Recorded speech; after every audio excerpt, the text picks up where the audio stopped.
kept their 5 daily prayers, even though Mrs. Rida, like Mama, did not cover her hair with the hijab.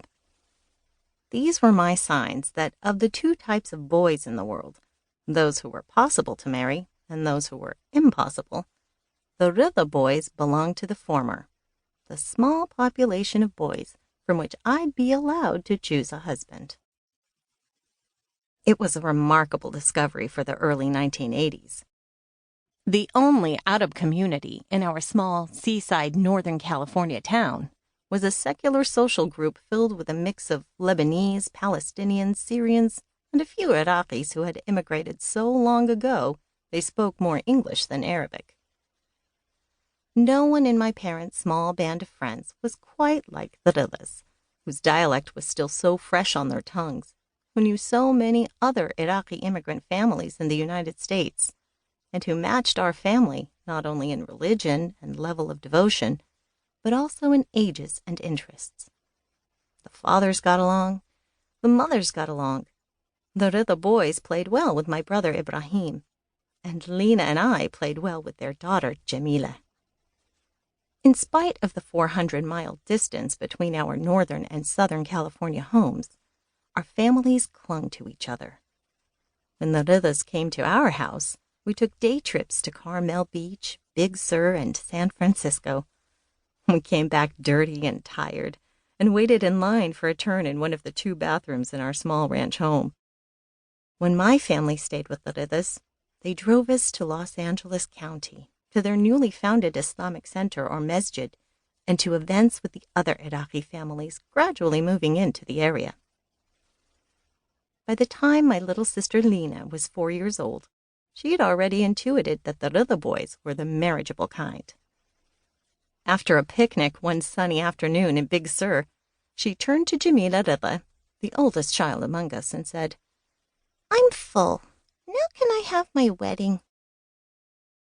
Lena had been gripped by wedding fever ever since she'd fallen asleep and missed her chance to be a flower girl in Jamila's aunt's wedding. Jamila had promised Lena she could have a pretend wedding just as soon as everyone was done eating.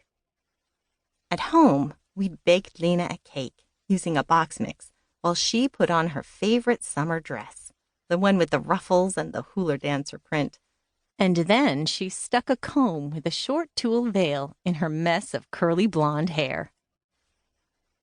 Now Jamila brushed the potato chip salt off her fingers, reached out for Lena's hand, and guided her off the bench of the picnic table.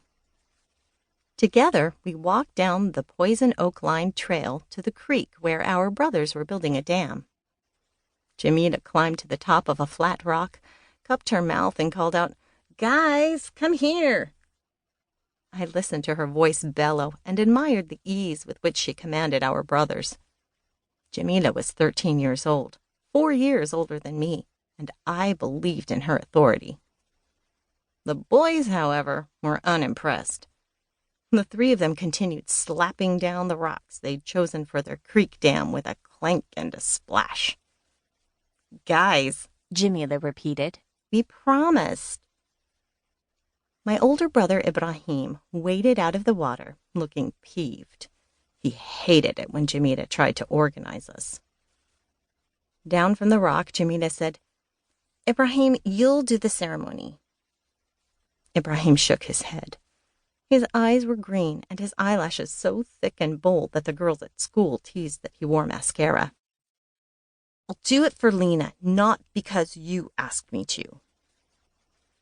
"Well," Jamila said, turning to her 2 brothers who were approaching in their swim trunks, "which one of you is going to be the groom?"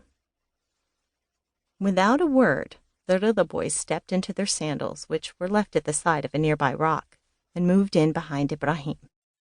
The sun had deepened the tone of the brothers' already dark skin.